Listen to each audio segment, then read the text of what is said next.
Welcome to the Radical Rhythm Podcast. This has been created for those of us that love radical women who live perhaps by the rules, but also question and challenge the status quo. We want more from our lives, to enjoy our sexuality, to explore radical thought, and to celebrate women who have lived and continue to live unconventional lives. Hi, I'm Dr. Toni Baird, sexologist, educator, activist, and definitely a radical woman. Thank you for joining me as I share stories of women challenging the status quo and living life to the fullest. Join me as we unapologetically march to the beat of a different drummer together.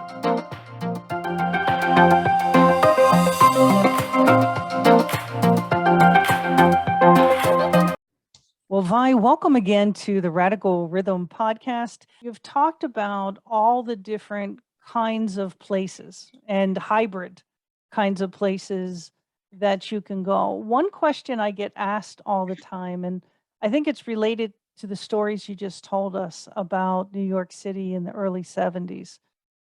I get asked the question, did gay men start leather? And is that where leather came from? And in the first segment of this podcast, you talked about dominatrixes, right? You've talked about heterosexuals, and you've only used the word leather so far. You've used SM and SM folks. You haven't used the word kinky. So can you talk a little bit about coming out in the 1970s? You spent time with gay men. Did they teach you leather? You spent time with pro-doms. Did they teach you leather? Or what is the difference between leather and kink? Some of it is protocol. When we talk about those differences, some of it is what is embraced within that protocol. And thinking about the protocols of a lot of those military men that did a favor for a buddy in a foxhole and came back and felt more comfortable with each other, period, whether they were gay or straight. And when we come to gay men engaging in rough sex at the rough bars, which is what they were before they became known as leather bars.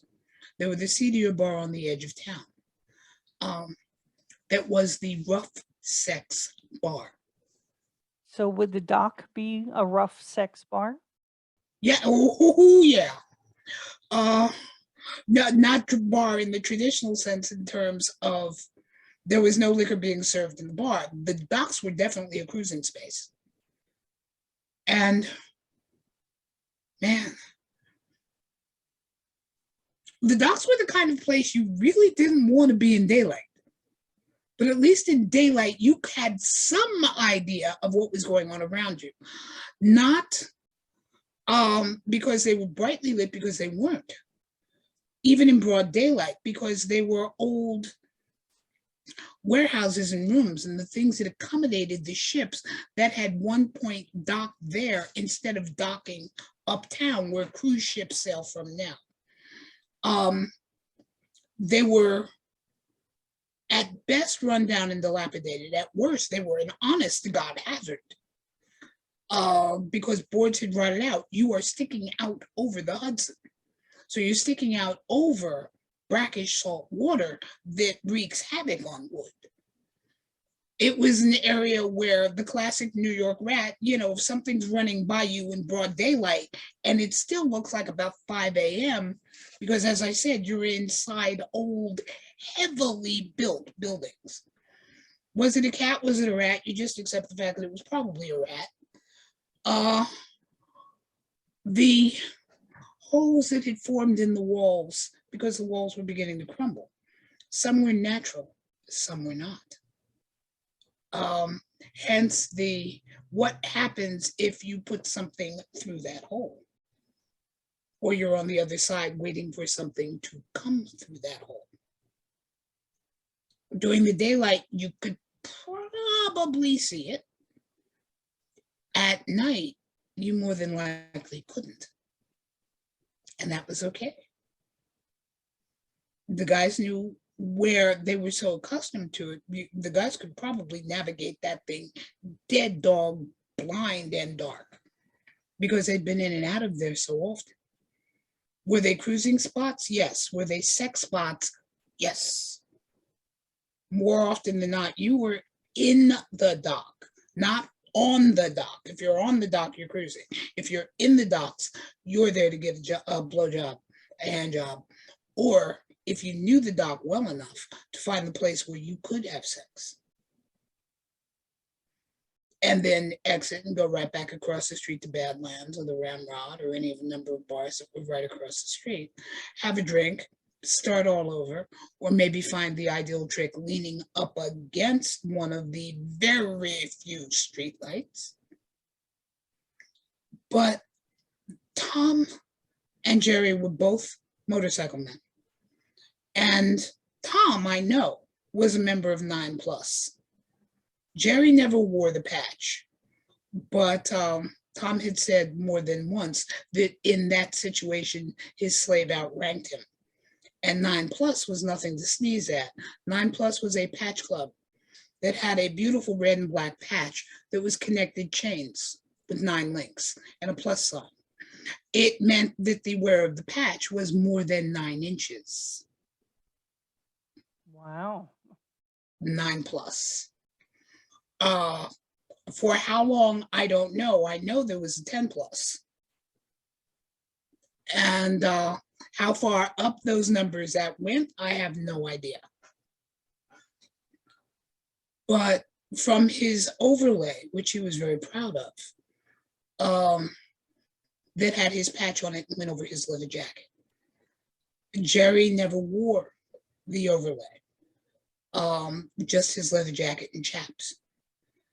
And learning from them taught us that protocol, taught us standing up straight, taught us the pride of the connection, taught us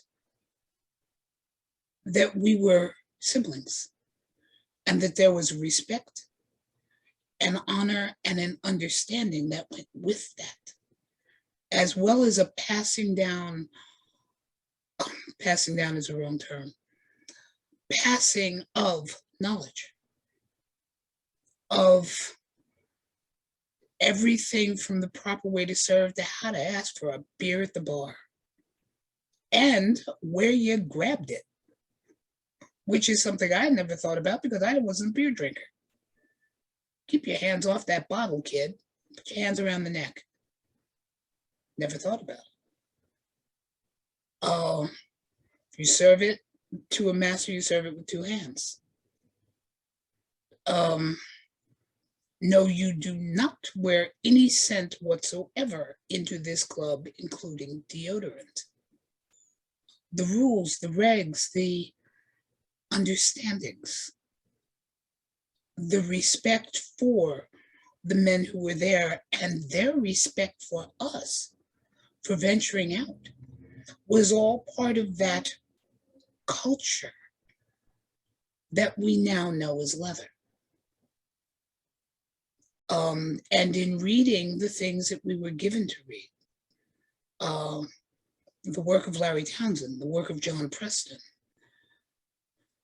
some of the early work of the Fledermaus, and in reading those early volumes and those treasures, the term Leatherman was used quite often for that man in that jacket with the chaps and perfect boots and overlay and chain. It wasn't biker, it was leather. And it was its own understanding. Now, word at the tests, were they using the term leather for what they were doing? It was Tess using it? No, it was the scene to us. Leather started getting kicked around as a term when after GMSMA formed, Gay Male SM Activists, And the men of GMSMA started coming to test to share their knowledge. The guys were doing workshops and tests and using the terms that were most convenient to the culture that had come in to the culture that was Eulenspiegel, and exchanging and learning and growing. And even the guy's recommendation, and I'm trying to remember who originally cracked the joke about finding Dungeon Master, very specifically Dungeon Master, because in those very early days, it was a lot of technique about how to get a gay guy off. But as the boys pointed out, the rope doesn't care the gender of the dick. It's the rope and the dick. So women read Dungeon Master to learn what to do to their boyfriends. And those techniques were shared at Eulenspiegel, as was the culture, the vocabulary, the writers, because John Preston's Looking for Mr. Benson is hot, whether it be a gay men's novel or not. It's hot writing. How about the pro doms? When I think of the earliest pictures of pro doms that I've seen, I see leather corsets. I see leather high top boots.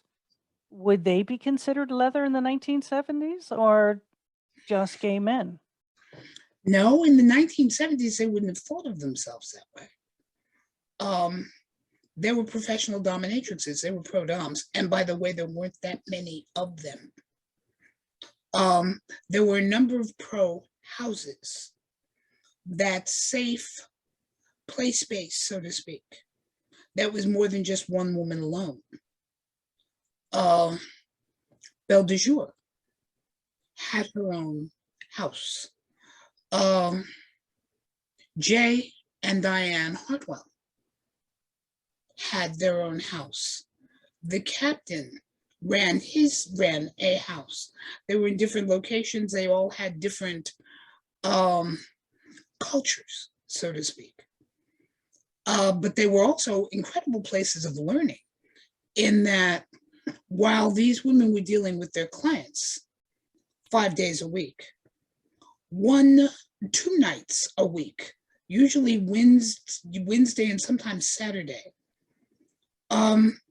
the businesses were opened up for what was effectively SM theater, where each of the pros in the house would be doing at least one scene in an area that was set up like a stage, or was, in Belle's case, was a stage.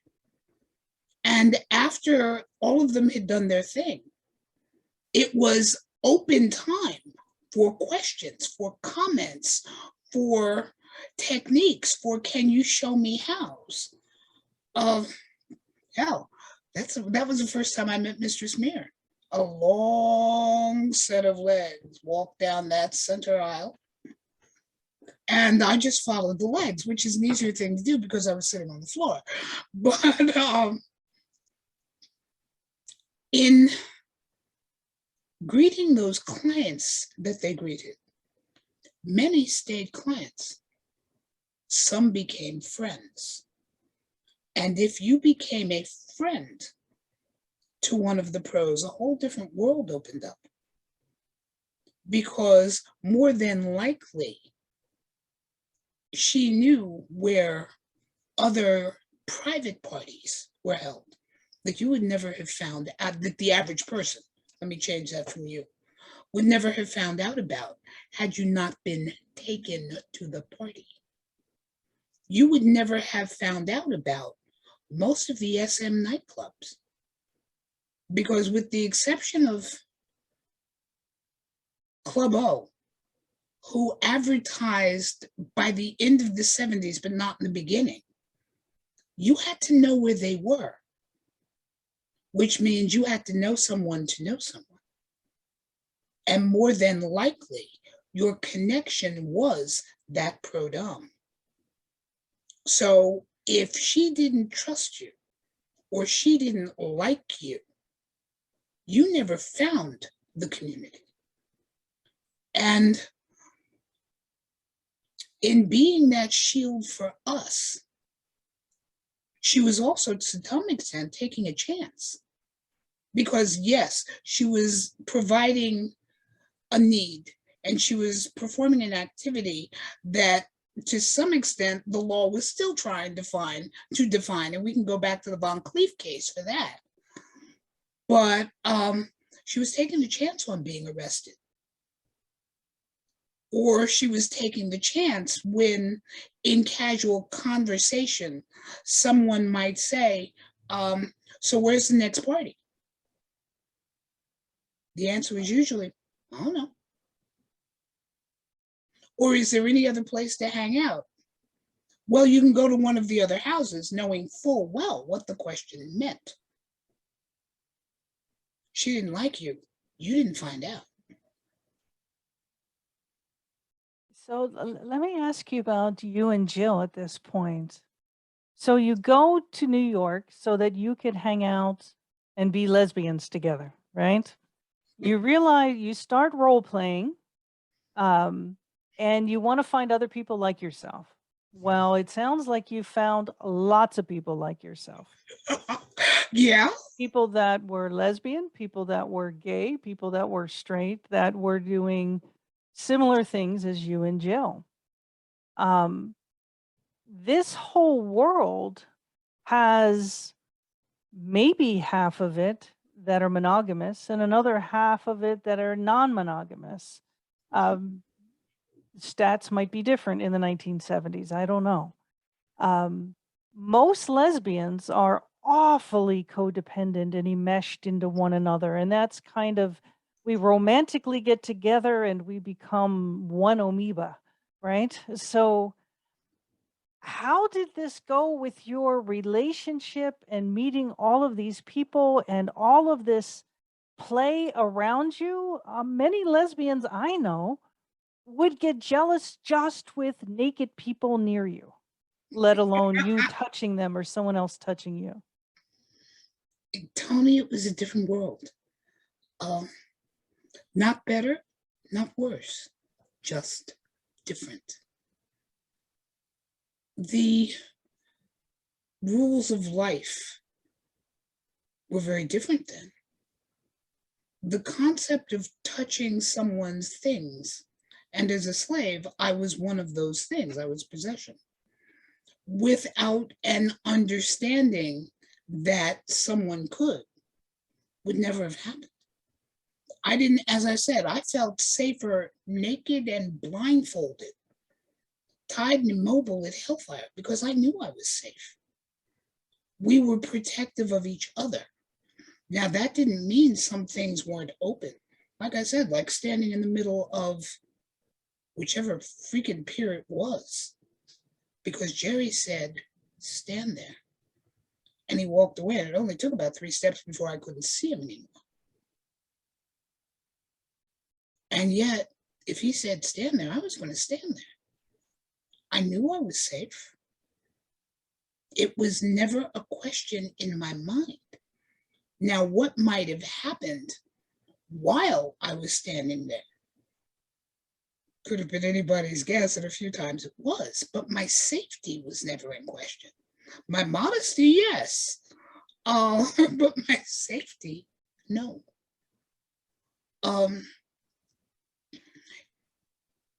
As a slave, I had been gifted many times to other dominants that Jill trusted. That's how my first relationship, other than Jill, and Jill is eternal, that's how my first relationship started. I was literally had a bow put around my neck, had a note put in my teeth, and was told to go to an address, period. Didn't know what was in the note, didn't know what I was getting into. I did what I was told. In play clubs, it might have been private, it might have been a group, it might have been masters playing musical slaves. 9 masters, 8 slaves, somebody's got to go and see what happens last. anything could have and usually did happen. But issues of safety, no. And God forbid, the worst thing that could be said was that master does not deserve that slave, because it meant you were toast.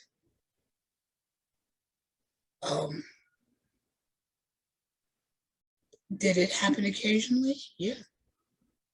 Did whoever the master, because it was master or slave, not dominant and submission, and that's a whole different discussion. It was master or slave then.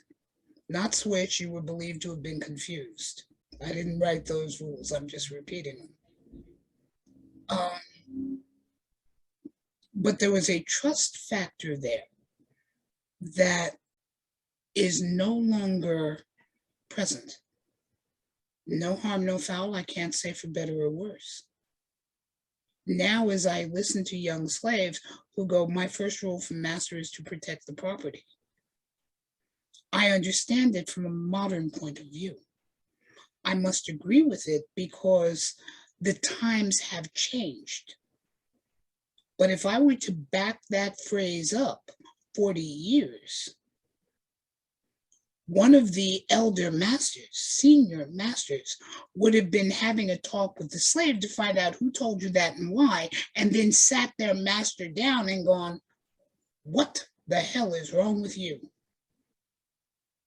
Mostly because if that slave has to protect themselves, the master wasn't doing the job. But play was not quite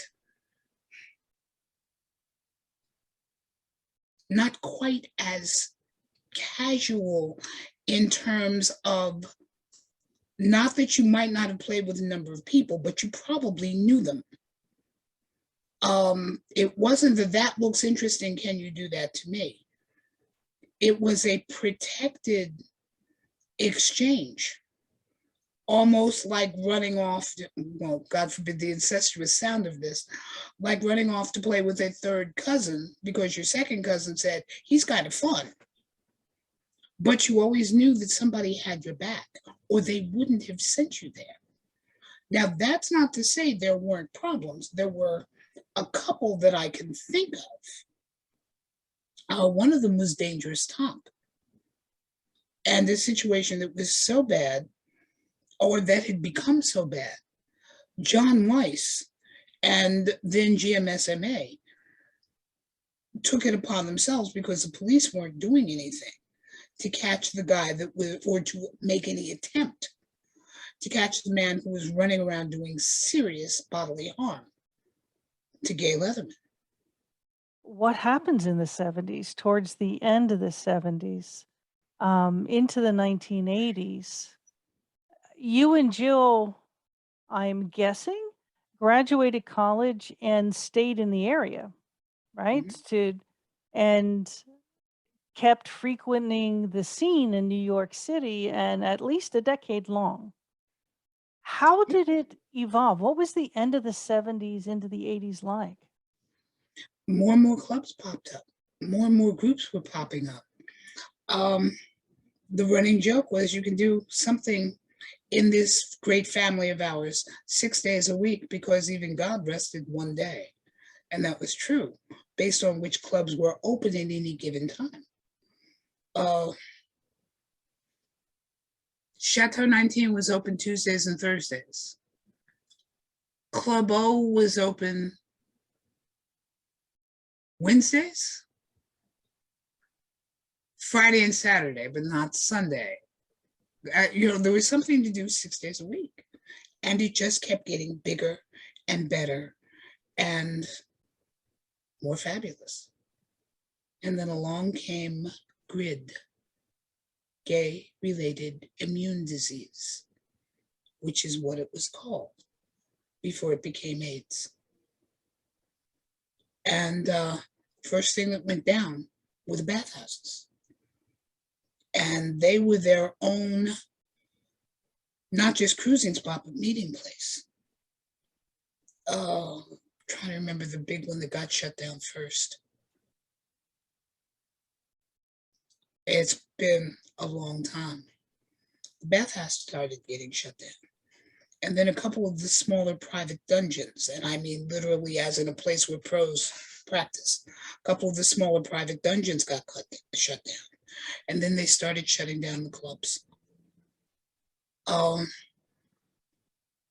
a lot of it was to be expected. Some of them got stayed strictly bars and cruising and meeting places rather than just play. And then the phone calls started. Um, then the phone calls started. So and so is sick. And you knew once you got the first phone call, there would be a second. Because in those early days, 81, 82, 83, long before even the cocktails or AZT or any of it, someone could be diagnosed on Monday and dead on Friday. And that was its own form of shell shock. But that was also in a weird, weird way an interesting time of bonding for women and men, for leather folk. Some of it was, a little of it was for fundraising. Tess did some pretty interesting fundraisers back then. But some of it was side story. First time I got a call from Honey, I think Honey Smythe, one of our good friends, Sam, who was gay and not a big deal, was dying. And his parents were coming into town. Could I pretend to be his girlfriend? Sure, not a problem. Bopped over, ran over, got a set of keys, got into the apartment, talked to his lover, whose name I have long since forgotten. And but I need to be at the hospital. I got it. You're going to have to get me familiar with this place pretty quickly. I bought some pictures. We took down almost every picture of the two of them together, put up pictures within 10 minutes of me around the apartment. And for 3 days after Sam died, I was effectively a shield. His parents, as horribly racist as this sounds, went, "Oh, now we understand why he didn't tell us about you," which was fine, because it gave time to empty the apartment. It gave time to clean things out that were in closets and artwork and things that had been stuffed away so the parents couldn't see them, so that the memories of the relationships didn't get lost. I wasn't the first woman to do it. I probably played Shield 5 or 6 times, just in New York. And then moved to California and did the same thing a few other times, but in LA, I was predominantly running drugs. AIDS drugs. I was living in the LA area and had a lot of business in San Diego and was up and down 405 constantly.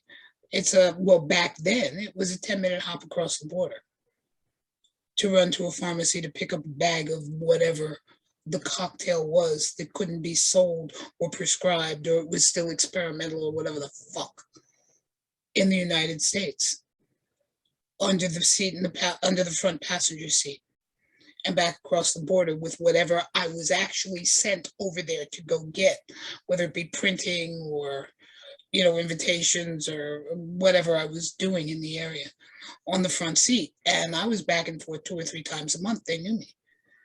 2 or 3 times a month, I was hitting whatever pharmacy I was told to go to and bringing drugs back across the border. It's how our brothers realized they weren't alone and that we really were sisters. And why did you and Jill move to the West Coast? Was it a job or? That was corporate. Mhm. It was a corporate move. Yeah. So there ends the decade of New York high life and sadness in losing so many friends. Um, the gay men of my generation, I'm almost 60, um, are a lot of them aren't here anymore. We lost a lot of them. And I really appreciate you sharing that story. And all those clubs that I missed. I was in high school. So I was not in those clubs. When I graduated high school, we were in the beginnings of the AIDS epidemic. So I never knew a period of time where free sex, free love, not that it was free, right? But openly to have more sexual expression and not have a fear Yeah. of death, right? Vi, And thank you. that's been an interesting learning curve for old dogs. I have to remember that the generations that came out just 10 years behind me have never known a time when sex didn't mean possibly death. Right, right. I remember very well marching in the streets in 1990 in Sacramento, blowing whistles and being with AIDS activists. Um, that's a whole decade later Yeah. that, you know, are still fighting for the right for the medicines and cure and to survive, right? That the government would take proactive action to end this epidemic. It's a different world today in so many ways. And I am, in many ways, grateful, Toni. Yeah. Very grateful. Well, I am grateful to learn of your stories from New York City. I hope that those that are listening to this broadcast today got a feel for a different place and a different time with different rules or lack of rules or additional protocols than folks might live by today. Mhm. And Vi, thank you once again for coming in and sharing all of you with all of us. My pleasure, Scholar.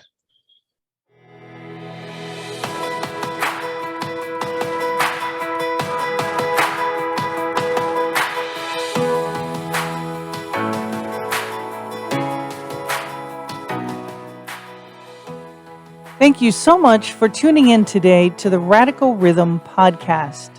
Special thanks to Ms. Vi Johnson of the Leather Library and Collection in Evansville, Indiana. The Voyages of Aphrodite is a free Facebook group. If you are female identified and interested in talking about your sexuality and being amongst other women who are also interested in empowering one another, please find it on Facebook or on the link below and join the group. It's free. You might also see that there's another group, the Voyagers of Aphrodite. It's called the Voyagers Club Inner Circle. This group is a paid subscription program, and it's a place where I go in every month and hold seminars based upon the challenges that are being faced amongst the women in the group. This is also a group dedicated to working on their sexuality and specifically bringing joy into their life. And it truly brings me joy to work with them almost on a daily basis within our group. If you're interested, again, there is a link below. Last but not least, if you like the Radical Rhythm podcast, it's free. It's on YouTube and soon to be on Spotify and Apple and SoundCloud. Please click the button below, subscribe so that you don't miss the next episode. Thank you very much for listening. I look forward to talking to you once again from the Carter Johnson Leather Library next week.